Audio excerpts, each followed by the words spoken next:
Hello dear students, स्वागत है आप सभी लोगों का हमारे यूट्यूब चैनल सिविल स्क्वाड में। और आज हम लोग स्टार्ट करने जा रहे हैं चैप्टर 1 ठोसों के आंतरिक गुण, लेक्चर नंबर 7। ठीक है, आज के क्लास का पहला टॉपिक होगा खींचे हुए तार में संचित प्रत्यास्थ स्थितिज ऊर्जा। आज हम लोग निकालेंगे, यदि कोई वायर खींचा हुआ है मीन्स उसकी लंबाई उसकी प्रारंभिक लंबाई से ज़्यादा है। खींचने का मतलब क्या हुआ, कोई भी तार है, अगर उसकी लंबाई या प्रारंभिक लंबाई से बड़ा कर दोगी तो हम लोग बोलेंगे कि तार खींचा हुआ है ना। तो फॉर एग्जाम्पल पहले समझो इसका मीनिंग क्या हुआ। खींचा हुआ तार मैं बोल रहा हूँ, सपोज कोई तार है इतना, ठीक है, इसका क्रॉस सेक्शन ये है, ये स्ट्रेट लाइन होगा, डायग्राम से नहीं बन पा रहा है, ठीक है। और जब इसको मैं यहाँ से फोर्स एफ लगा के खींच रहा हूँ, एफ फोर्स यहाँ भी लगा के खींच रहा हूँ, इसकी लंबाई एल है, ठीक, और इसका क्रॉस सेक्शनल एरिया ए है। तो इसमें क्या है, कुछ ऊर्जा संचित हो जाएगी। क्यों संचित होगी, क्योंकि जब आप इसको फोर्स लगा के खींचोगे तो इसकी लंबाई में परिवर्तन होगा। सपोज इसकी लंबाई में वृद्धि हो जा रही है स्मॉल एल, ठीक, लंबाई बढ़ेगा इधर भी इधर भी। तो जब लंबाई बढ़ रही है तो इसका मतलब इसमें कुछ ऊर्जा संचित हो रही है। ऐसा क्यों, क्योंकि यदि आप फोर्स को हटा लोगे यहाँ से तो क्या होगा, ये अपनी अवस्था में पुनः आ जाएगा, मीन्स पुनः इसकी लंबाई इतना हो जाएगा। और कब तक ऐसा होगा, जब तक कि ये limit of proportionality means proportional limit के अंदर रहेगा। ठीक है, जब तक ये प्रत्यास्थता की सीमा के भीतर रहेगा तब तक यदि आप बल लगा के छोड़ोगे तो ये तार अपनी प्रारंभिक अवस्था में पुनः आ जाएगा। इसका मतलब ऐसा आ जा रहा है, इसका मतलब इसमें कुछ ना कुछ तो ऊर्जा रही होगी, तभी तो इसका शेप यहाँ से घट के यहाँ तक आ रहा है, यहाँ से घट के यहाँ तक आ रहा है ना। तो वही हम लोग डिस्कस करेंगे कि कितना ऊर्जा उसमें संचित होगी। यही हेडिंग है आज के टॉपिक का। खींचे हुए तार में संचित प्रत्यास्थ स्थितिज ऊर्जा, elastic potential energy stored in stretched wire. Stretched wire में खींचा हुआ तार ना। तो देखो, जब किसी तार पर बाह्य बल लगाकर खींचते हैं तो तार में आंतरिक प्रतिक्रिया बल उत्पन्न हो जाता है जो तार को खींचे जाने का विरोध करता है। जब आप तार को खींचोगे तो क्या करेगा, ट्राई करेगा ना कि वायर खींचे ना, बट जब आप उसके आंतरिक प्रतिक्रिया बल से ज़्यादा फोर्स लगा खींचोगे तो वो खींच जाएगा। जब आप किसी चीज़ पे फोर्स लगा रहे हो तो पहले वो वस्तु वो ट्राई करेगी कि वो डिफ़ॉर्म ना हो, बट जब आप उसकी औकात से ज़्यादा फोर्स लगा दोगे तो क्या होगा, डिफ़ॉर्म हो जाएगा ना। तो वही जो आंतरिक प्रतिक्रिया बल है उससे ज़्यादा भी फोर्स अगर आप लगा दोगे तो डिफ़ॉर्म हो जाएगी। अतः तार को खींचने में इन बलों के विरुद्ध कुछ कार्य करना पड़ता है। यह कार्य तार में प्रत्यास्थ स्थितिज ऊर्जा के रूप में संचित हो जाता है। जैसा कि आपको पता है कि ऊर्जा नष्ट नहीं होती, एक रूप से दूसरे रूप में रूपांतरित होती है। तो वही यहाँ पे जितना आपने कार्य किया उतना क्या हुआ, तार में स्टोर हो गया एनर्जी। जितना आपने तार को खींचने के लिए उस पर कार्य किया, वो कार्य क्या हुआ, इस तार में एनर्जी के रूप में स्टोर हो गया। ओके, अब देखो इसको मैथमेटिकल कैसे हम लोग एक्सप्रेस करेंगे। माना किसी तार की प्रारंभिक लंबाई कैपिटल एल है तथा अनुप्रस्थ क्षेत्रफल कैपिटल ए है। जब तार की लंबाई की दिशा में एफ बल लगाया जाता है तो तार की लंबाई में वृद्धि स्मॉल एल हो जाती है। टर्म को याद रखना, स्मॉल एल क्या है, लंबाई में वृद्धि, कैपिटल एल क्या है, प्रारंभिक लंबाई। हमें पता है अनुदैर्ध्य प्रतिबल कितना होता है, एफ बाई ए होता है ना ये, तथा अनुदैर्ध्य विकृति क्या होता है, लंबाई में परिवर्तन बटे प्रारंभिक लंबाई, that is small L by capital L. तार के पदार्थ का यंग प्रत्यास्थता गुणांक क्या होता है, वाई इक्वल टू प्रतिबल बटे विकृति। प्रतिबल कितना है, एफ बाई ए, और विकृति कितना है, small L by capital L. तो हो जाएगा एफ एल बटे A L, F capital L बटे ए इंटू स्मॉल एल।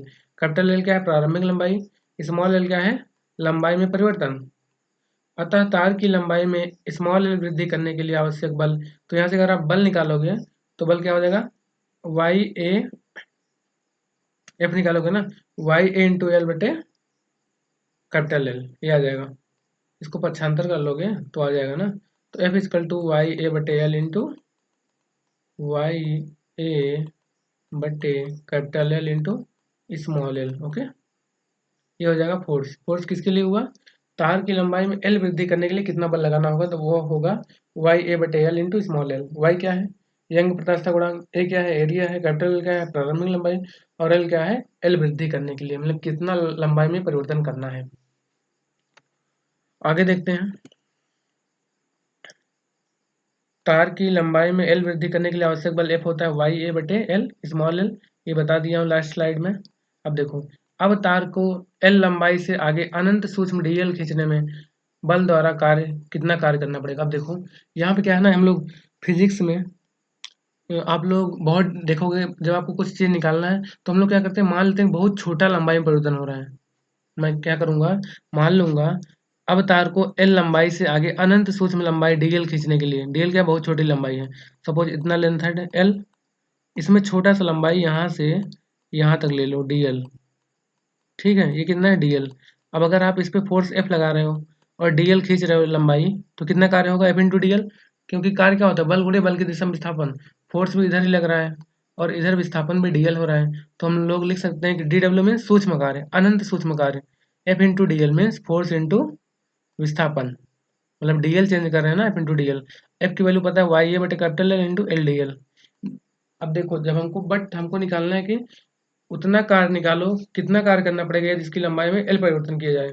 तो इस केस में हम लोग क्या करेंगे, पहले बहुत छोटी लंबाई के लिए कार्य निकालेंगे, उसके बाद उसको पूरे लेंथ के लिए इंटीग्रेट कर देंगे। इंटीग्रेशन का मतलब 0 से एल तक आप इसको इंटीग्रेट कर दोगे तो टोटल कार्य निकल जाएगा। इसका यूज आप लोग आगे बहुत देखोगे, इस कॉन्सेप्ट का यूज होगा। यदि आप लोगों ने फिजिक्स और चैप्टर पढ़ा होगा तो वहाँ पे देखा होगा कैसे हम लोग कार्य वगैरह निकालते हैं। मीन्स सूक्ष्म भाग लेके अनंत सूक्ष्म भाग लेते हैं डीएल, या आप लोग डीएक्स लिए होगे, डीएक्स लोगे या डीवाई लोगे, कुछ भी ले सकते हो ना। तो देखो ये स्मॉल के लिए हो गया डी डब्ल्यू। तार की लंबाई में एल इजकल टू जीरो से एल इजकल टू एल तक खींचने में कृत कार्य, L equal to zero means प्रारंभिक कंडीशन और L equal to L means total change in length ना। तो कार्य होगा, टोटल कार्य होगा, इसको इंटीग्रेट कर दो। इसको आप ऐसा लिख सकते हो कि डी डब्ल्यू को मैं इंटीग्रेट करूंगा कहाँ पे, एल एल की लिमिट कितना है डीएल की, जीरो से लेके एल तक, और डीएल हो जाएगा यहाँ पे, डीएल नहीं होगा डी डब्ल्यू होगा ना। और डी डब्ल्यू का वैल्यू पता है आपको क्या है, वाई ए बटे L L D L, Y A बटे एल एल डी एल। अब देखो यहाँ पे डीएल है तो इसका मतलब वेरिएबल क्या है, एल है। तो एल का डीएल के रिस्पेक्ट में जब इंटीग्रेशन करोगे तो एल स्क्वायर बाई टू हो जाएगा, ये तो कांस्टेंट टर्म है, ये बाहर हो जाएगा इंटीग्रेशन से, वाई ए बटे एल बाहर हो गया, और ये बचेगा क्या, zero to L L D L. हमें एक फार्मूला पता है कि इंटीग्रेशन एक्स की पावर एन डी एक्स क्या होता है, एक्स की power N plus one, X की पावर एन प्लस वन बटे एन प्लस वन, ये इंटीग्रेशन का फार्मूला होता है। इसी फार्मूला का यहाँ पे यूज किया गया है। तो zero to one L D L, तो क्या हो जाएगा एल की पावर टू बटे टू, जीरो से एल तक जब वैल्यू पुट करोगे तो एक बार एल के स्थान पे एल रखोगे तो एल स्क्वायर बाई टू, और जब एल के स्थान पे जीरो रखोगे तो जीरो हो जाएगा। तो यहाँ से वैल्यू आ जाएगा डब्ल्यू इजकल टू एक बटे दो वाई ए बटे एल इंटू एल स्क्वायर। ये फार्मूला याद रखना बहुत इंपॉर्टेंट है। किसी तार को खींचने में किया गया कार्य होता है एक बटे दो वाई ए बटे एल, वाई ए बटे L into small L square, जहाँ पे वाई क्या है, यंग प्रत्यास्थता गुणांक, ए क्या है क्रॉस सेक्शनल एरिया, प्रारंभिक लंबाई कैपिटल एल, स्मॉल एल क्या है लंबाई में परिवर्तन। ठीक है, तो इतना हमको कार्य करना पड़ेगा। मैंने पहले बता दिया कि यदि किसी वस्तु में आप कार्य कर रहे हो तो वह कार्य क्या होगा, उस वस्तु में स्थितिज ऊर्जा के रूप में संयोग मीन्स स्थितिज ऊर्जा के रूप में संचित हो जाएगा ना। यदि किसी वस्तु पे आप डब्ल्यू कार्य कर रहे हो तो वह कार्य क्या होगा, वेस्ट नहीं होगा, उसी वस्तु में स्थितिज ऊर्जा के रूप में संचित हो जाएगा। तो वही हमको देखना है आगे। यह कार्य तार में प्रत्यास्थ स्थितिज ऊर्जा इलास्टिक पोटेंशियल एनर्जी के रूप में संचित हो जाता है। अतः तार में संचित प्रत्यास्थ स्थितिज ऊर्जा यू कितना होगा, डब्ल्यू के बराबर ही होगा, जितना वस्तु में मैंने कार्य किया था वह संपूर्ण कार्य स्थितिज ऊर्जा में संचित हो जाएगा। That is U equal to एक बटे दो वाई ए बटे L into small L square. Okay, यहाँ से आप इसको ऐसा भी लिख सकते हो, थोड़ा इसको इधर उधर करो, विस्थापित करके वैल्यू रखो, यू इक्वल टू एक बटे दो वाई ए, एक एल इधर ले लिया मैं, एल स्क्वायर था ना, तो एक एल इसके साथ लिया और एक एल बाहर ले लिया, वाई ए स्मॉल एल बटे कैपिटल है ना। परंतु हमको पता है एफ इक्वल टू कितना होता है, Y capital A small L बटे कैपिटल एल, एफ की वैल्यू इतना होता है। कहाँ से आया था, अभी पीछे मैं डिराइव करवाया था इस फार्मूला को, दिखाते हैं आपको एक बार। एफ इक्वल टू ना, हाँ यहाँ से आया, देखो F equal to Y capital A बटे एल इंटू स्मॉल एल।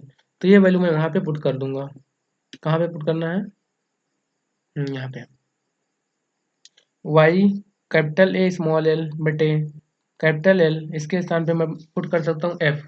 तो हो जाएगा ये, एफ क्या है, तार की लंबाई में एल की वृद्धि करने के लिए आवश्यक बल, तो यू इक्वल टू एक बटे दो एफ इंटू एल। इसका मतलब अगर आपको बल पता है और कितना परिवर्तन करना है लंबाई में वो पता हो तो आप निकाल सकते हो कितना उसमें स्थितिज ऊर्जा संचित होगी या कितना कार्य करना पड़ेगा, क्योंकि U equal to W. Okay, तो एफ इक्वल टू क्या है, वाई ए स्मॉल एल बटे कैपिटल एल, ये वाला वैल्यू।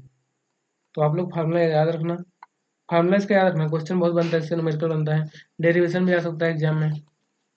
ओके, अब देखो इसी में थोड़ा सा और मॉडिफिकेशन करते हैं फार्मूले में। पुनः समीकरण 1 से U इक्वल टू क्या था, 1/2 वाई ए बटे एल इंटू एल स्क्वायर, ये फार्मूला था। इसमें मैं क्या करूँगा, y को मैंने एक साथ रख दिया और यहाँ पे जो एल स्क्वायर था उसको मैं स्मॉल एल बटे कैपिटल एल करता हूँ, और एक एल और था उसको मैं एक एल रखता हूँ और यहाँ पे एक एल से भाग दिया हूँ। तो भाग दिया तो गुणा भी करना पड़ेगा यहाँ पे, इसलिए यहाँ पे एल आ गया और ए कहाँ से आया, ये वाला है। मीन्स देखो मैं इसको लिख सकता था ऐसे, 1/2 वाई है, ठीक है, कैपिटल ए है और 2 स्मॉल एल है ना इसको, और एक कैपिटल एल बच रहा है नीचे, तो मैं ऐसा लिख सकता हूँ। अब मैं क्या कर रहा हूँ, यहाँ पे हर में एल से भाग दिया तो अंश में भी एल से गुणा करना पड़ेगा, तभी तो बराबर होगा ना। हाँ अब देखो ऐसा हो गया, और यहाँ पे ये ए है ना, हाँ, तो ये वाला ए जो है इसको मैं एल के साथ लिख दिया हूँ। तो क्या हो जाएगा, 1/2 वाई मीन्स यंग प्रत्यास्था गुणांक, और देखो इसको मैं लिख सकता हूँ विकृति, चेंज इन लेंथ बटे प्रारंभिक लंबाई ना, तो हो जाएगा विकृति, और ये भी विकृति है। और ए इंटू एल क्या होगा, कोई तार है उसका क्षेत्रफल पता है हमको ए, और उसको उसमें लंबाई से मल्टीप्लाई कर दोगे तो उसका आयतन मिल जाएगा। जैसे बेलन का देख आपको पता होगा, बेलन का आयतन क्या होता है, पाई आर स्क्वायर एच, जहाँ पे एच क्या है उसका हाइट मीन लंबाई, उसका लंबाई है, और पाई आर स्क्वायर क्या है आधार का क्षेत्रफल। मीन्स अगर उसका आधार का क्षेत्रफल पता हो और उसमें उसके हाइट से मल्टीप्लाई कर दोगे तो आपको उसका आयतन मिल जाएगा। इसका मतलब यहाँ पे ए इंटू एल को मैं लिख सकता हूँ वॉल्यूम, आयतन, तार का आयतन ना, तो ये फार्मूला बन जाएगा 1/2। और यहाँ पे देखो इसको प्रतिबल यंग गुणांक और विकृति को मैं लिख सकता हूँ प्रतिबल, क्यों, क्योंकि प्रतिबल बराबर क्या होता है, यंग गुणांक क्या होता है, यंग गुणांक होता है प्रतिबल बटे विकृति, यंग गुणांक होता है प्रतिबल बटे विकृति ना। जब y की वैल्यू यहाँ पे रखोगे प्रतिबल बटे विकृति, तो विकृति से विकृति कैंसिल हो जाएगा और बचे क्या प्रतिबल, तो वही आ जाएगा बटे 2 प्रतिबल इंटू, और ये वाला विकृति तो बचा ही है, ये वाला विकृति रहेगा इंटू तार का आयतन। तो ये फार्मूला हो जाएगा 1/2 प्रतिबल गुणे विकृति गुणे तार का आयतन। ये फार्मूला आप लोग याद कर सकते हो, ये इंपॉर्टेंट है formula. U equal two means संचित स्थितिज ऊर्जा U बराबर 1/2 प्रतिबल गुणे विकृति गुणे तार का आयतन। अब इसी को आगे थोड़ा मैं इसकी यदि आयतन से डिवाइड कर दूंगा तो हमको मिल जाएगा प्रति एकांक आयतन में संचित ऊर्जा। अब देखो यहाँ पे हम लोग डिफाइन करते हैं प्रति एकांक आयतन में संचित ऊर्जा, कैसे डिफाइन करोगे, देखो इसका मतलब ये है कि U इक्वल टू 1/2 प्रतिबल इंटू विकृति इंटू तार का आयतन जो आया हुआ है ये संपूर्ण तार के आयतन के लिए वैलिड है। बट यदि आपको प्रति एकांक आयतन निकालना तो क्या करोगे, उसके आयतन से डिवाइड करना पड़ेगा। मीन्स V आयतन में सपोज इतना ऊर्जा संचित हो रही है तो एक आयतन में कितना होगा U/V। ओके, अतः तार के प्रति एकांक आयतन में संचित प्रत्यास्थ स्थितिज ऊर्जा, अर्थात इसे ऊर्जा घनत्व भी कहते हैं, एनर्जी डेंसिटी, जो प्रति एकांक आयतन में ऊर्जा संचित होगी उसको हम लोग ऊर्जा घनत्व भी बोलते हैं, एनर्जी डेंसिटी। तो यू इक्वल टू क्या हो जाएगा, स्मॉल यू से लिखते हैं हम लोग, कैपिटल यू मीन्स संपूर्ण आयतन के लिए, कैपिटल वी मीन्स उसके आयतन से डिवाइड कर दो। तो यू इक्वल टू क्या था, 1/2 प्रतिबल गुणे विकृति गुणे आयतन, और जब उसको आयतन से डिवाइड कर दो तो आयतन से आयतन कैंसिल हो जाएगा, बचे क्या 1/2 प्रतिबल गुणे विकृति। ओके, अब देखो यहाँ पे आप प्रतिबल को और भी लिख सकते हो क्या, नहीं प्रतिबल को नहीं लिखना, आप प्रतिबल मैं विकृति से ऊपर नीचे गुणा भाग करता हूँ, मीन्स विकृति से यहाँ पे मैं डिवाइड किया तो ऊपर गुणा भी करना पड़ेगा तो विकृति स्क्वायर हो जाएगा। तो 1/2 प्रतिबल बटे विकृति इंटू विकृति स्क्वायर, और प्रतिबल बटे विकृति क्या होता है, वाई, यंग प्रत्यास्था गुणांक, ये क्या है यंग प्रत्यास्था गुणांक, तो यहाँ से 1/2 यंग प्रत्यास्था गुणांक मीन्स वाई, विकृति स्क्वायर मीन्स सिग्मा। तो U equal to 1/2 Y sigma square, U is equal to U बराबर 1/2 वाई सिग्मा स्क्वायर, ये वाला फार्मूला याद रखो। वाई क्या है, प्रति एकांक आयतन की ऊर्जा, जहाँ सिग्मा तार में उत्पन्न विकृति है, ये क्या है डिफॉर्मेशन, कितना वस्तु डिफॉर्म हो रही है। ओके, तो आई थिंक आपको ये कॉन्सेप्ट समझ में आया होगा, ये सभी फार्मूले आप लोग समझ लेना अच्छे से, क्योंकि एग्जाम में न्यूमेरिकल भी आता है इससे और डेरिवेशन भी आ सकता है एग्जाम में, तो उस पॉइंट ऑफ व्यू से आप लोग बाकी फार्मूला तो जो बॉक्स में लिखा हुआ है वो सब याद करना है। और नोट्स भी बना लेना पूरा अच्छे से, क्योंकि मैं यहाँ पे आपको संपूर्ण कंटेंट दे दिया हूँ, कुछ मैं कम नहीं किया हूँ। तो यदि आप इतना अगर नोट्स में लिखते हो तो that is more than sufficient. ठीक है, आपको कहीं और भागने की कोई ज़रूरत नहीं होगा। आप मेरा क्लास नोट्स फॉलो करो और मेरा लेक्चर देखो, इतना सफिशियंट है। अब एक यहाँ पे एग्जाम्पल लेते हैं हम लोग। क्वेश्चन देखो, समझते हैं, उसके बाद क्वेश्चन को आप लोग ट्राई करना। क्वेश्चन क्या है? उदाहरण 6 है, किसी तार के अनुप्रस्थ काट का क्षेत्रफल 0.5 मिलीमीटर स्क्वायर है। तो आप जो भी क्वेश्चन करोगे उसको एमकेएस में कन्वर्ट करोगे, मीन्स मिलीमीटर को मीटर में कन्वर्ट करोगे। हमें पता है कि मिलीमीटर इक्वल टू 10⁻³ मीटर, ये होता है ना। 1 मिलीमीटर बराबर होता है 10⁻³ मीटर। तो हमको बट मिलीमीटर स्क्वायर है, तो ये इसका स्क्वायर हो जाएगा, तो आ जाएगा 10⁻⁶ metre square. Means millimetre square को कन्वर्ट कर दोगे मीटर स्क्वायर में। लंबाई 4 मीटर दिया, कोई प्रॉब्लम नहीं है। इसकी लंबाई में 1.0 मिलीमीटर की वृद्धि करने में कितना कार्य करना होगा, मीन्स डब्ल्यू निकालना है, तथा उसकी लंबाई में वृद्धि करने में उसमें संचित प्रत्यास्थ स्थितिज ऊर्जा कितनी होगी। तो हमें पता है जो डब्ल्यू होगा वही यू के बराबर होगा। तो यदि आप चाहे तो डब्ल्यू निकाल लो या चाहो तो यू निकाल लो, कोई फर्क नहीं पड़ता है। तार के पदार्थ का यंग गुणांक दिया हुआ है। तो इसको दोस्तों आप लोग एक बार ट्राई करना और नेक्स्ट क्लास में हम लोग इसको डिस्कस करेंगे। और इसका आंसर जो है आप कमेंट बॉक्स में बता देना, यदि आपसे आंसर बन जाता है तो ठीक है। यदि आपसे क्वेश्चन नहीं बन रहा है तो आप लोग वीडियो को एक बार पीछे जाके देखना, फार्मूला क्या था, आपसे क्वेश्चन क्यों नहीं बन रहा है। इसलिए मैं आप लोगों से प्रैक्टिस करने के लिए क्वेश्चन दे रहा हूँ। ठीक है, तो क्वेश्चन को लगाना, क्वेश्चन लगाओगे तभी सीखने को मिलेगा कि आप क्या गलती कर रहे हो, क्या चीज़ें आपको नहीं समझ में आ रही है। ठीक है, अगला टॉपिक है पॉइसन निष्पत्ति या अनुपात। पॉइसन भी पढ़ते हैं हम लोग, पॉइसन भी पढ़ते हैं। इंग्लिश में लिखा लिखा जाता है पॉइसन्स रेशियो, पॉइसन का अनुपात, निष्पत्ति बातें की है। ये क्या होता है? देखो, पॉइसन का रेशियो बेसिकली आपको ये बताता है, सपोज ये कोई सिलेंड्रिकल रॉड है, ठीक है, रॉड सिलेंड्रिकल है, मीन्स तो कुछ डायमीटर होगा और ये भी इसका डायमीटर होगा। ओके, सपोज मैं मानता हूँ इसकी लंबाई कैपिटल एल है। ओके, अब यदि मैं बोलूँ कि आप इसको एफ फोर्स लगा के खींचो, आप बोलोगे ठीक है, मैं खींचता हूँ इसको, एफ फोर्स लगा के खींचो। तो एक चीज़ ध्यान दो, अभी तक जो हम लोग पढ़ रहे थे कि यदि किसी वस्तु को आप बल लगा के खींच रहे हो, यदि किसी वस्तु को बल लगा के खींच रहे हो तो उसकी लंबाई बढ़ेगी। तो हम बोलते हैं ठीक है, मान लो इसकी लंबाई यहाँ तक आ गई, ठीक है, लंबाई बढ़ रही है, तो वस्तु की लंबाई यहाँ तक हो जा रही है। बट एक चीज़ ध्यान दो कि यदि आप वस्तु को खींच रहे हो तो उसका आयतन तो कम नहीं होगा। बट ऐसे पे तो आपको दिख रहा है कि उसका आयतन बढ़ गया। क्यों बढ़ गया? पहले उसका आयतन उतना ही था, अब आयतन इतना हो गया, तो बढ़ गया ना आयतन। बट एक्चुअल में आयतन भी नहीं बढ़ता। तो इसका मतलब क्या होगा, आप लोग सोचो। तो इसमें मैं क्या करूँ कि लंबाई बढ़ जाए और आयतन भी चेंज ना हो। मीन्स लंबाई यहाँ से यहाँ तक बढ़ जाए बट उसका आयतन भी चेंज ना हो।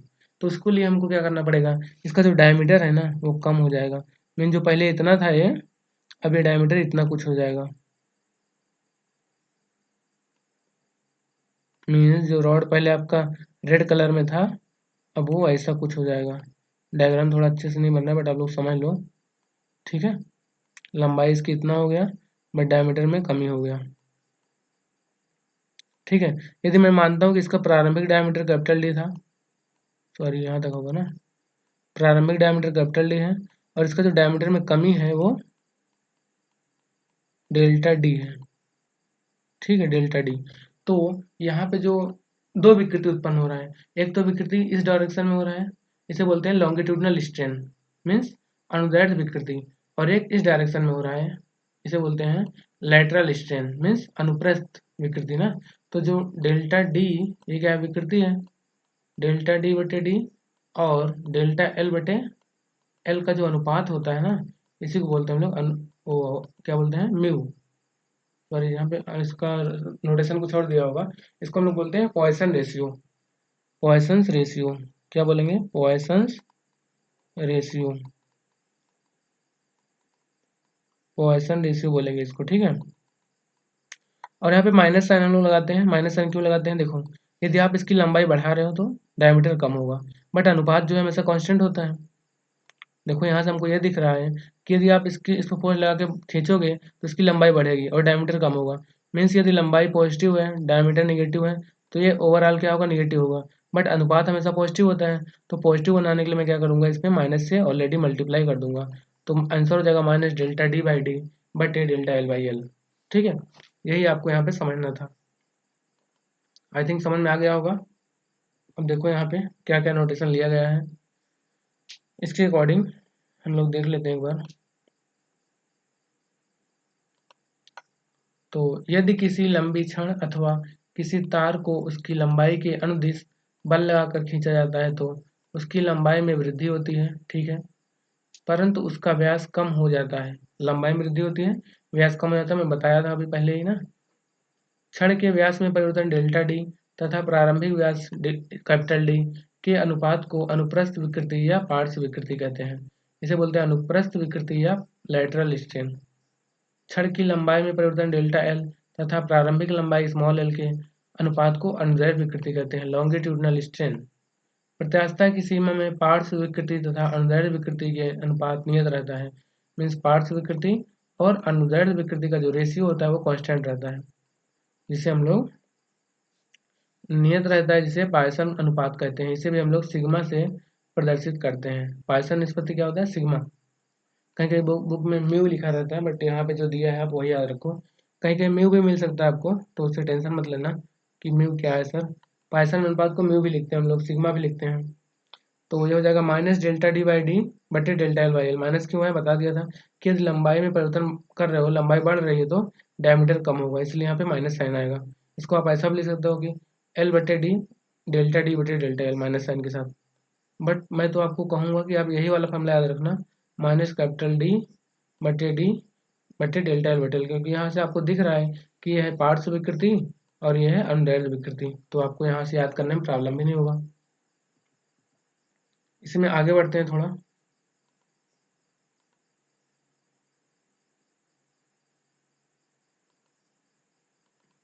देखो पाइथन निष्पत्ति फार्मूला गया, minus delta D by D, ये सब हो गया।